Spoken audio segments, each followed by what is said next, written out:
Hello? Hi, is this Dan Olsen? This is him. Hey, this is Zach Martin from the Big Fat American Radio Network. Hey, how you doing? I'm doing well. You know, Awesome. There's an old expression that I would like to share with you. The beans are in the field, and I've never been this happy.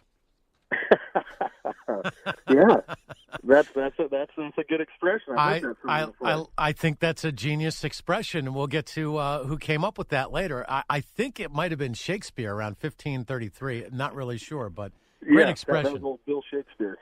That's right, old Bill. Yep. Yeah. So, Dan, you're the lead vocalist and guitarist for Sack of Lions. Now, Yep. I'm not going to ask the same questions that everybody else asks, how did you get your name? Which really I didn't put much thought into it, and I applaud that.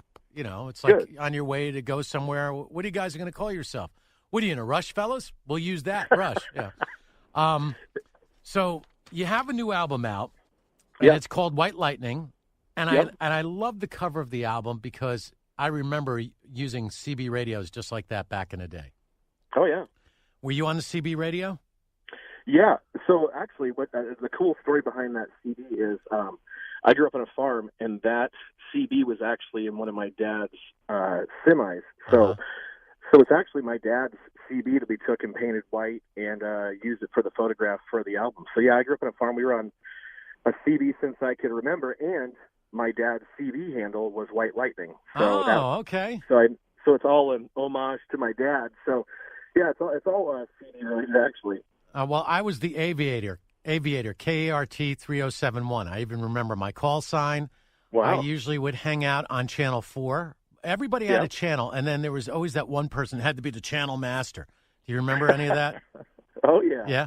Oh, yeah. Did your dad have boots, and you know what those are? What's that? Linears.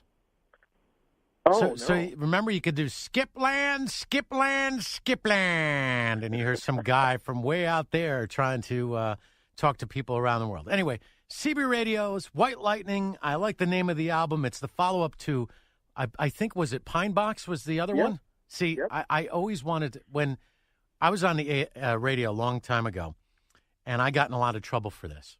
Kurt Cobain just killed himself, and I said that they were coming out with a Pine Box set.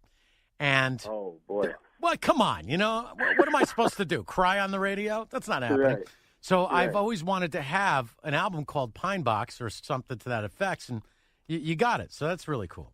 Yeah. I also did something that I normally don't do, Dan, with most of the albums that I get. I'll only listen to a little bit of the album, maybe half a track. I actually spent some time listening to the tracks in this album. Before I get to some specifics and the title track, which is Calling on the Rain, right? Calling for Rain, yeah. Calling for Rain. All right, I can't read my writing.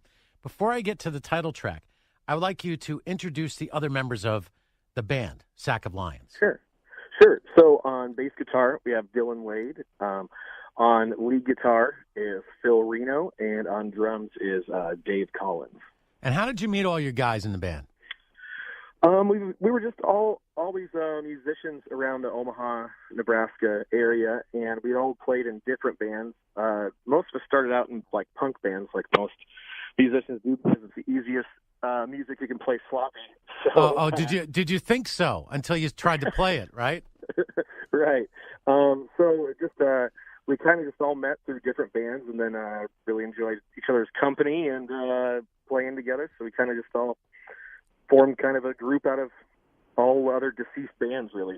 Now, how much of the United States have you played in?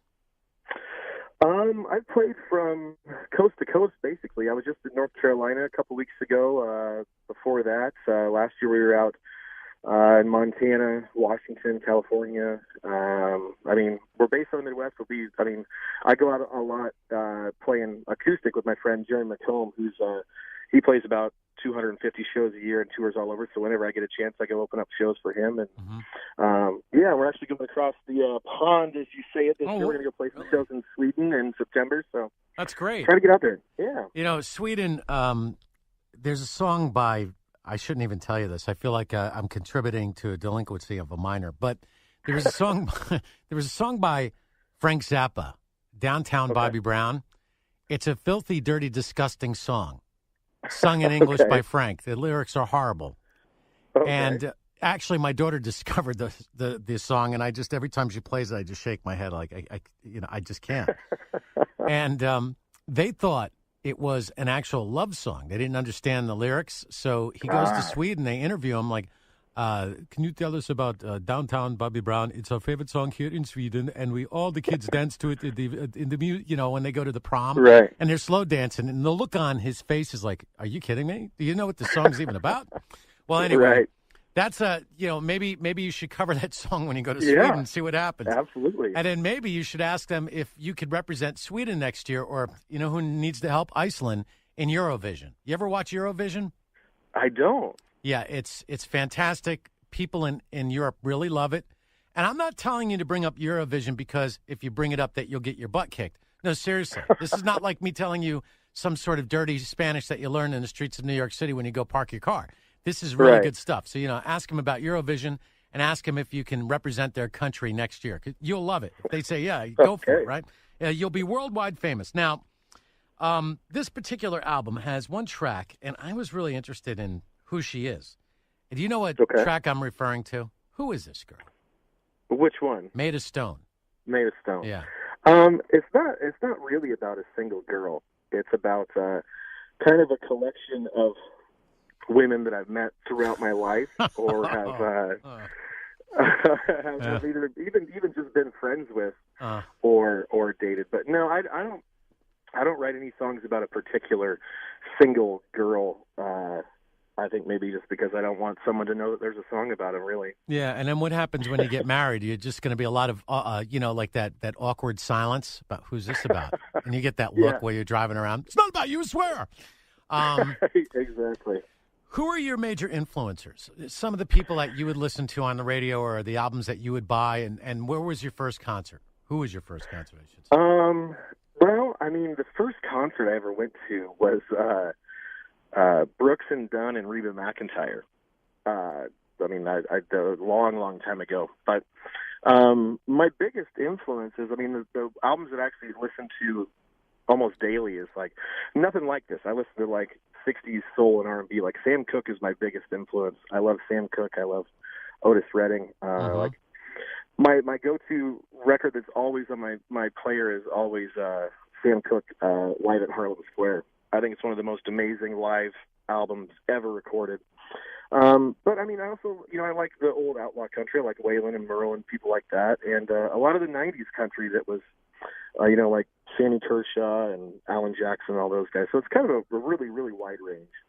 I like that song about where the guys go kicking up red dirt and the bulls, whatever that is. Remember that song? I can't remember the lyrics. I'm really bad at that. That's why I'm not a lead singer. Something like that. I would be a backup singer, and I'd barely be able to remember the lyrics for any of those songs. It's, I forget the lyrics. Where the boys all go. Come on, you know this song. Red dirt, don't know shit. That one. No? I don't know. I stepped in crap. Oh, my gosh. What do you think are the elements of a good song? What are those things that when you're putting a song together, you think there are must-have elements to make it into what we would call a hit or something that you could drink along to? I think most of it's just got to be something that someone else can relate to. I think it's got to be something that's honest and believable. I think that whenever you're singing it, the people have to believe that you've either like lived it or experienced it or something that's relatable. I don't want to go sing something that I don't know anything about. I want it to come across as someone that can connect with it as well, so they can something they've experienced and they say relate to a lyric is like, oh my, I felt exactly the same way before. Gotcha. I might have to give you a rock and roll assignment after this is all over, so broaden your horizons. But sure. I noticed that a lot of your songs are pretty good, especially the I guess. I don't want to call them slower tempo acoustic, but those type. I could just imagine myself at a bar really enjoying my drink, whether it's Jack Daniels or whatever beer. And if you go to Europe and you go to Germany, even their small beers are huge, and the beer is amazing, right? Yeah. So I'm going to ask you this question about your beer. Do you like long neck, can, or glass? Oh, man, I love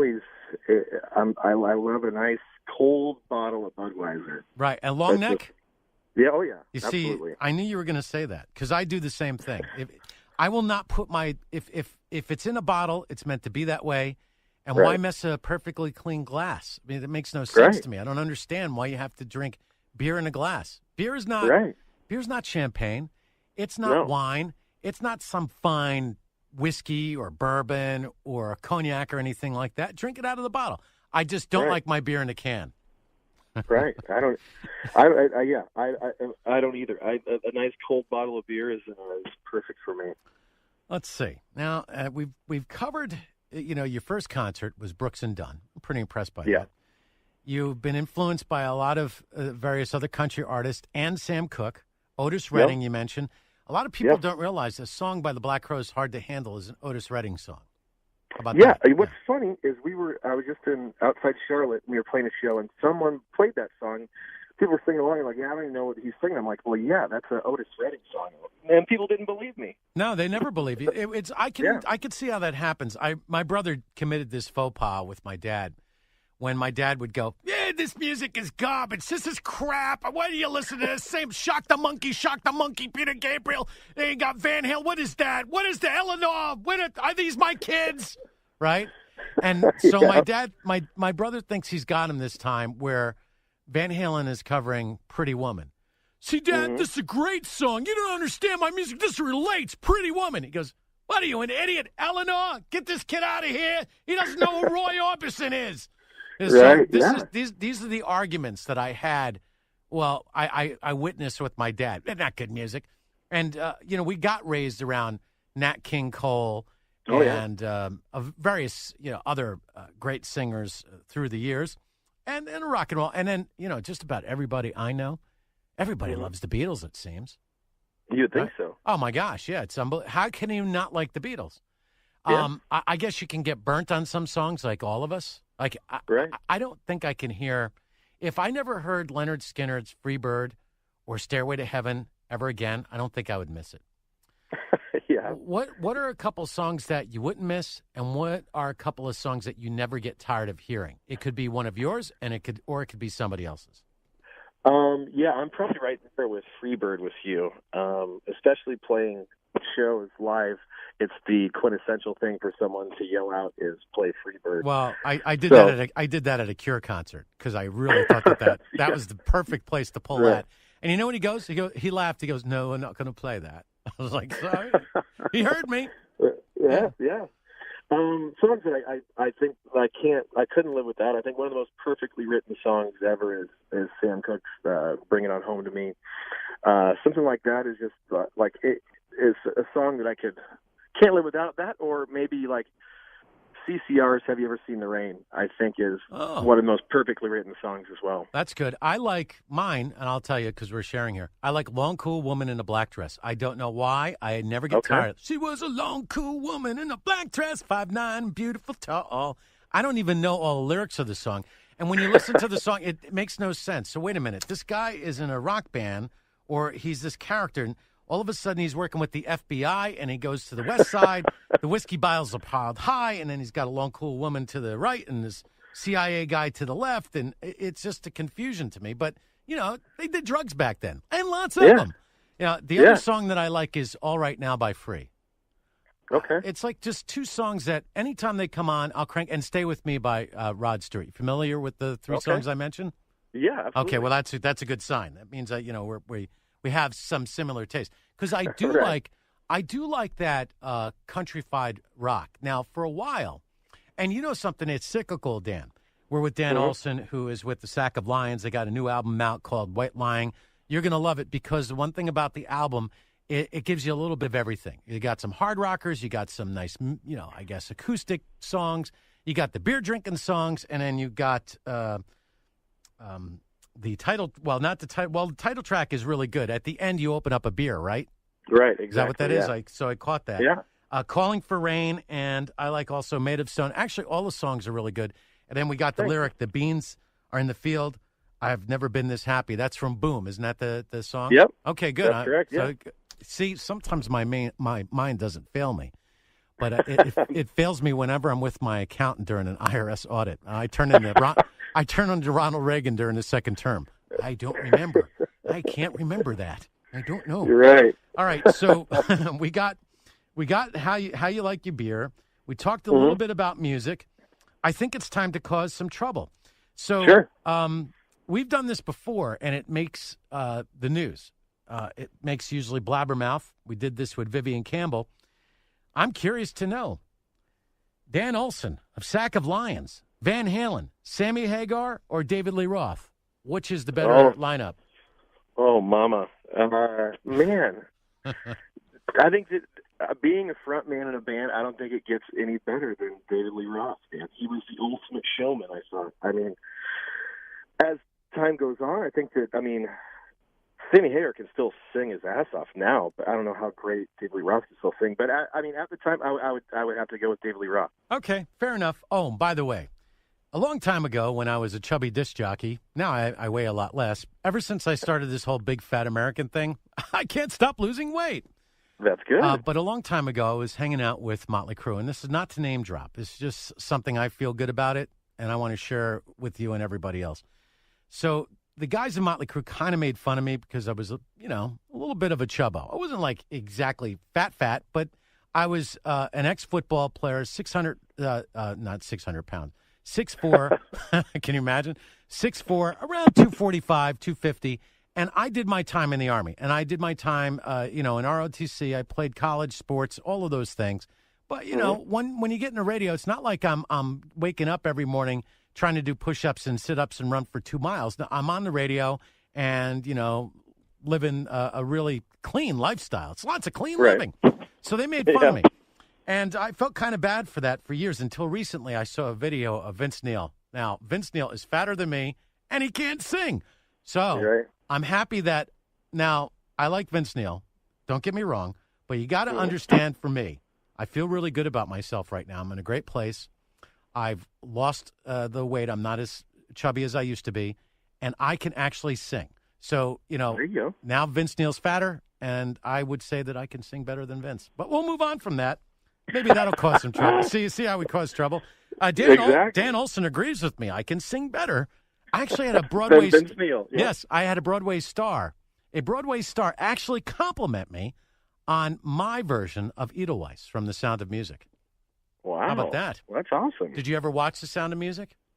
Maybe about a long time ago when I was just a younker. Okay, I think that it's when the next time you're out on the road, because it's like a movie that's a couple of hours. Why don't you watch it? Just watch it. It's really interesting. You'll like the music in it.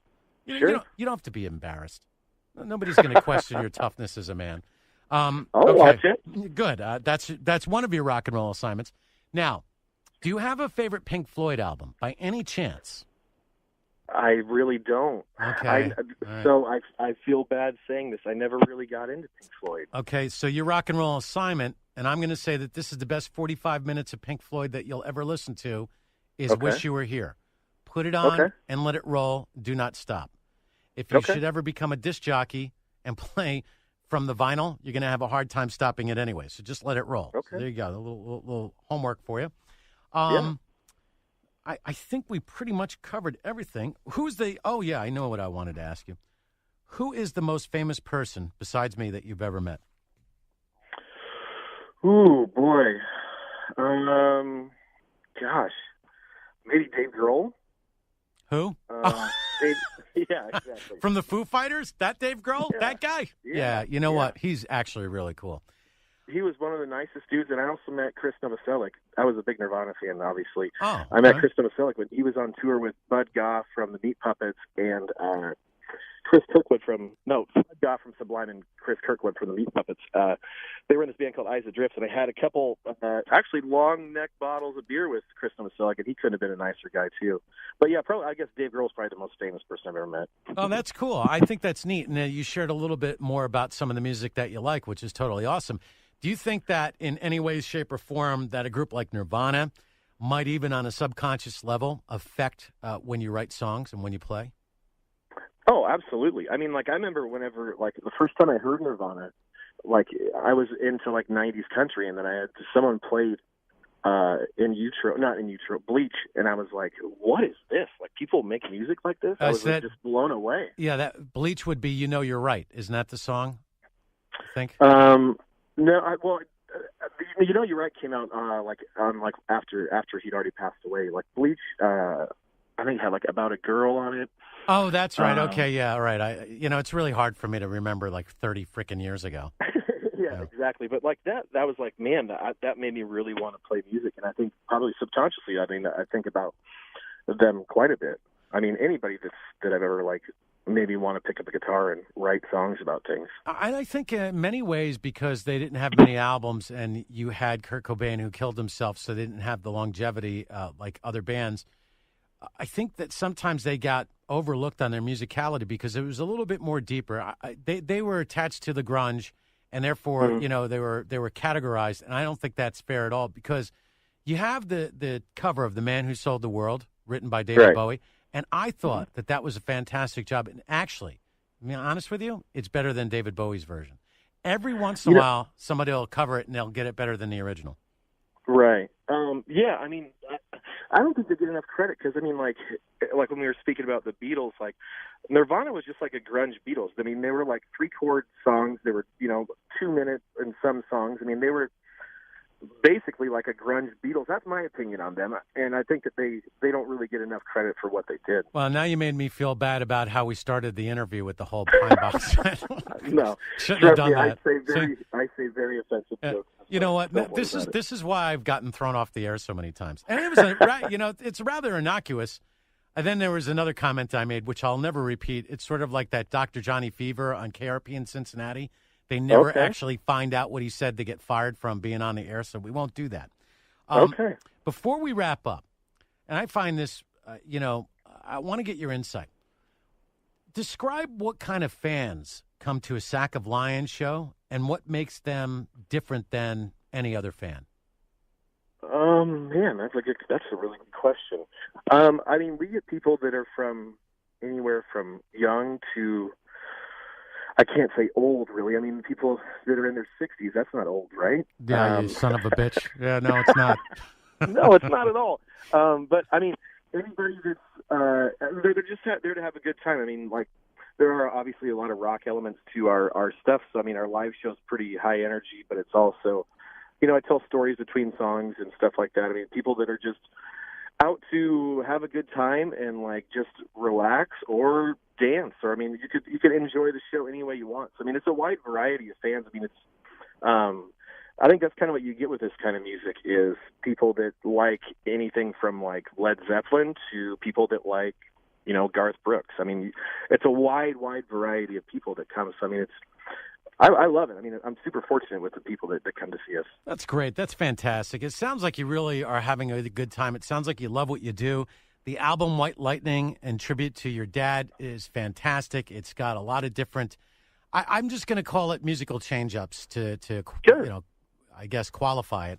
I really like it a lot. You got, what? Thank you. 14 tracks or 12 tracks. I forget how many, but 12, yeah. You're going to really... It's one of those albums you could sit back with your long neck and totally enjoy.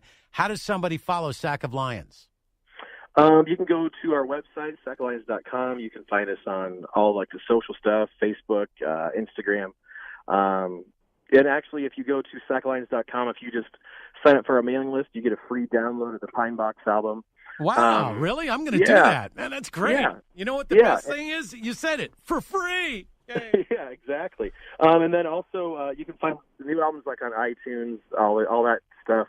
But if you are like a person who likes to get music differently, we actually did get this pressed on white vinyl, so you can order a vinyl record off of our website. Which going back, it was funny. We were talking about the Beatles. I love the White Album. My first album I ever got was the White Album on white vinyl. So we pressed this album, White Lightning, on white vinyl. Cool. So who gave you the album? Yeah. Who gave you the album?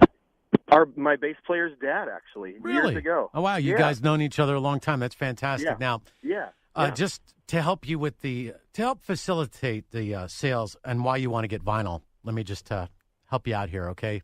Okay. All right. Dan Olsen says that White Lightning is available on vinyl, but it's not your grandpa's who's in his 60s vinyl. It's the 180-gram vinyl, which is much more durable, and it'll get more life out of it. Right. And even if you should have a bunch of old milk crates, which nobody has anymore, that wouldn't warp them. This new quality vinyl, the reason why it's so much better than what you would get in the 70s and late 60s is because in the late 60s and early 70s, we had a oil crisis. And people were waiting online odd and even days. Then they had a flag system. If it was red, it means no gas. Yellow means you could only get up to a half a tank, and you had to be below a half a tank. Green, you could fill it up all the way. So because of the oil problems, you didn't have enough petroleum to make the vinyl. So it's vinyl is a byproduct of petroleum. But nowadays, the United States is now, we're great again. We're the number one oil-producing country in the world, which means if you're a rock and roller, vinyl is very, very good for you. And if you Absolutely. don't have a turntable, now they have amazing ones that you can get online. I have one myself. My wife got it for me a couple of years ago for my birthday. Fantastic. They're Bluetooth-enabled. And I would bet, Dan, that sooner or later they're going to have a replacement for the traditional needle, and it's going to be some sort of laser beam kind of gadget in which it could play over any vinyl without degrading it. And if it does have any scratches, the computerization will be able to offset what would have been a skip, so it won't skip no more. So there you go. Why don't you invent that? I would like to invent that. I got a couple of inventions in the back of my mind, but there you go. You usually have to be listening to Pink Floyd when I can talk about it more. I'm going to do that today. All right, that's fantastic. Well, thank you for spending time with us. You're a great man. I like Sack of Lions. Great album, White Lightning. And you got to love the Galaxy CB radio. Isn't it Galaxy? Yeah, I'm good. I don't know how I know this stuff. Did it have a power mic? Boy, I'm really pushing it now. You don't know. Yeah. Yeah. No, I don't know what that is. We'll just call it a Turner Plus power mic with a little battery in the back. Fantastic. All right. Well, thank you so much. What's the website again, Dan? It's sackalions.com, and it's been an absolute. This is probably the funnest interview I've ever done, man. I really appreciate it. I'm a huge fan of yours, so it's been absolutely awesome. Thank you, Dan. Take care. Thanks.